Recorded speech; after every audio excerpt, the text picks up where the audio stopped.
chose the strong one with a lot of heart.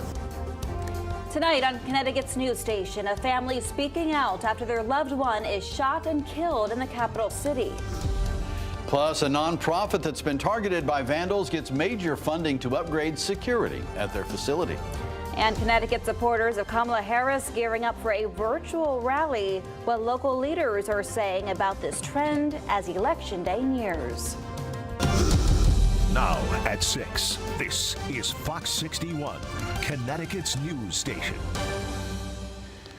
Good evening and thanks for joining us for the Fox 61 News at 6. I'm Brent Harden. And I'm Bridget Bjorlo. A stormy start to the night. The rain really coming down in parts of Connecticut. Chief Meteorologist Rachel Frank joining us now. So, Rach, how will this impact us tonight?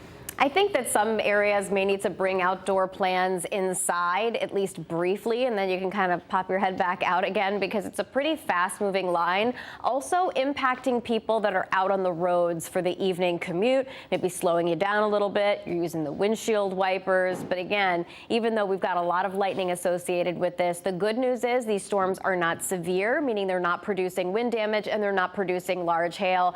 But boy, you can hear them as they are coming through. And here's a look at this line right now. Wallingford getting quite a bit of lightning, and that's extending up through Middletown and Cromwell. If you're in these towns and you haven't seen the rain just yet, oh, just wait. It is heading your way. So kind of timing out this line as it continues to progress farther east. Portland at around 6:04. East Hampton as we head closer to 6:20. East Haddam at around 6:30. And Colchester holding together at around 6:35. And this is another part of the line here, moving through Hartford and now into Tolland counties. Ellington, Tolland now seeing some heavy rain and some intense lightning associated with that as well. Holding together in Coventry by around 6:07 and Windham at around 6:15. This is the main event coming through. Back behind it, there is a chance for an isolated shower or rumble of thunder. But again, that's the main event. And then the big story is the heat and humidity for tomorrow, feeling like between 95 to near triple digits. We've got the details, your full forecast coming up. Thanks, Rachel. Commotion outside a Hartford courthouse this afternoon, right after a homicide suspect was arraigned. Yeah, take a look at some video that shows what our cameras caught moments after the arraignment. Several people seen yelling. Police even had to get involved and break up the group.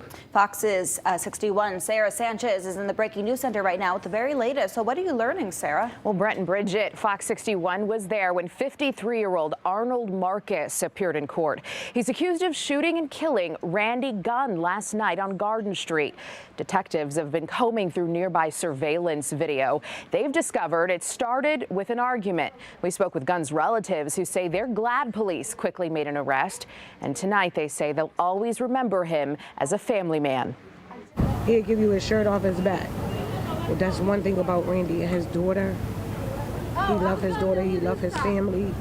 We're all family oriented. Like, one thing about us, we're going to stick together. This is the 11th homicide in Hartford so far this year, but that's half the number of killings the capital city had this time last year. Tonight, officials are crediting good police work for that lower number, but say they still need the public's help and the public's trust. Well, what we tend to see, and especially lately, is personal disputes that get out of control. And my message is the same. This is not a we should have been here. This is not a someone should have known about this. This is a loud personal dispute. Call us before it gets out of hand. When you see these things heating up, call us before it gets out of hand so we can get here and hopefully resolve it before this happens. Marcus is being held on $2 million bond. He's due back in court in September. Brett, Bridget, back to you. The Democratic voters are continuing to rally around Kamala Harris, both physically and virtually. Tonight, that online enthusiasm is coming here to Connecticut, and Fox 61's political reporter Emma Wolfhorst explains. There was so much excitement and enthusiasm across the state of Connecticut. You may have heard of Black Women for Harris or White Dudes for Harris. Zoom calls drawing hundreds of thousands of supporters and generating millions of dollars in donations. Now, this trend of virtual campaign rallies is coming to the Nutmeg State with the Connecticut Women for Harris call. We saw people from around the country engaging their networks, and we wanted to join that conversation, but also to put people to work. Top state Democrats hoping to capitalize on the enthusiasm with Wednesday night's virtual rally. These online gatherings, a new form of political organizing, not scheduled by the Harris campaign itself, but by policy groups, local coalitions, and even individual voters. We don't want this to be where there's energy and enthusiasm, and then people don't know what to do for the next 14 weeks. So far, these virtual rallies have featured top party leaders, lawmakers, and celebrities. Connecticut's call will be no different. The comedian Samantha Bee will be joining us too. So it's going to be really fun. But it's not just about fun. Recent fundraising event White Women Answer the Call actually broke the record for largest Zoom call ever, with a reported 200,000 attendees, raising more than $11 million. Hayes says about 1,000 people are pre-registered for Wednesday's call. Obviously, we're going to rally support and raise money. But I think more importantly, to get people to sign up to door knock and to phone bank and to engage their own networks. Everybody who's coming on this call is going to come excited, but I plan to make sure they leave with some homework. More calls are already being planned for other groups in Connecticut, like Seniors for Harris. The Harris campaign says in the last week, they've raised $200 million, 66% of those contributions coming from first-time donors. Reporting in Hartford, Emma Wolfhorst, Fox 61, Connecticut's news station. Emma, thank you. New tonight, a swim team volunteer who was secretly recording kids is being ordered to pay up. 52-year-old Kyle Fasold was someone Plainville parents knew well and trusted before police found child abuse images in his home back in 2020. The recordings included dozens of children at the school and in his private residence from the years 2017 and 2018. He also uploaded them onto the dark web. Now he's being ordered by a judge to pay one of his victims $30 million. This as he remains behind bars serving a 25-year sentence.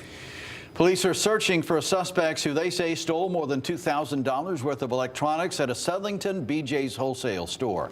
Police sharing these photos of the suspects. They say these men stole the items on July 16th. Police believe they're also involved in other shoplifting incidents. Anyone with information should call Southington Police. And state police are searching for the person who was driving this pickup truck. They say the driver hit a dog on Main Street before speeding off. We are not showing the moments before because it's too graphic to watch. The dog later died from its injuries. Police say the dog jumped a fence at a nearby home on Bay Street before it was hit. Officials believe the truck is likely a Toyota Tundra, I should say, from the 2000s and has a chrome toolbox and chrome wheels. Call state police if you know anything about it. More bad news from Boar's Head. The company has expanded its recall to include 7 million more pounds of deli meat and other products, all tied to a deadly listeria outbreak. Now, this follows last week's already major recall. Fox 61's Angela Bavaro shares what you need to know. Grocery chains taking quick action on this issue. A spokesperson for Stop and Shop tells us that delis did close temporarily yesterday. That was to disinfect and deep clean and remove all of that recalled product and also all other open deli meats and cheeses. Still, shoppers we spoke with taking some precaution. Very cautious. I mean, I've been aware since I walk in every single day, and they've been cleaning it.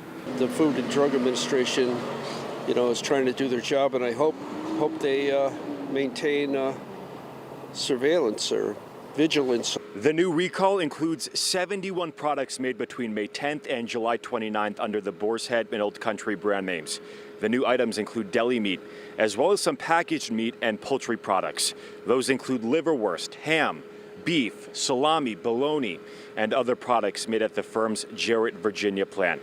Now, these recalls are tied to an ongoing outbreak of listeria poisoning that the CDC says has killed 2 people and sickened nearly 36 in 13 states. Those symptoms to look out for, those include fever, muscle aches, tiredness, confusion, loss of balance, and convulsions. And those symptoms, they can happen quickly or up to 10 weeks after eating that bad food. This is really an illness of immunocompromised people. So if you're over 65, if you're immunocompromised, if you're pregnant, those are the people that are real, or perhaps a small child, you are truly at risk. The investigation into what caused the outbreak is ongoing. The recalled products have sell-by dates ranging from July 29th to October 17th. For a full list of those recalled products, you can find this story on our website. That is fox61.com. Reporting in Manchester, I'm Angelo Bavaro, Fox 61, Connecticut's news station. All right, Angelo, thank you very much. An update to bring you tonight. Angel of Edgewood is getting a $30,000 grant to increase security at their warehouse. This after it was burglarized not once, but twice. It happened first in May, then again in June. Thieves taking off with thousands of dollars worth of food, clothing, school supplies, and more. The money will help the organization install security cameras, alarms, and lights, among other much-needed upgrades.